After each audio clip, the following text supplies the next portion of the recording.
সম্রাট, এই বিধবা মেয়ের সাথে বিয়ে দিয়ে আমি আমার পাপের প্রায়শ্চিত্ত করতে চাই। প্রস্তুত থাকবি, আজ রাতেই এই মেয়ের সাথে তোর বিয়ে দেবো। বাবা, আমি যদি তোমার নিজের ছেলে হতাম? তুমি যাকে ভালোবাসো সে কি আমার থেকে সুন্দর? তাকে কোনোদিন দেখিনি। নাম কি? জানি না।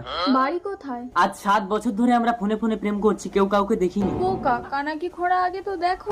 কানা হোক খোড়া হোক, 7 বছর ধরে প্রেম করছি মানে ওকেই আমি বিয়ে করব। হ্যালো, তুমি এক্ষুনি বকুলতলায় এসো, আমি তোমাকে বিয়ে করব। সত্যি তুমি আমাকে বিয়ে করবে? আমার মরা মায়ের দিব্যি কেটে বলছি, আমি তোমাকে বিয়ে করব। এই তো আমি এসেছি।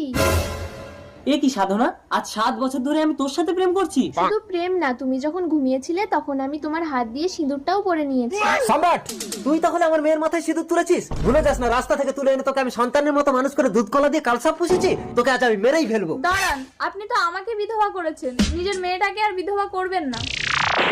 মালিক, মালিক।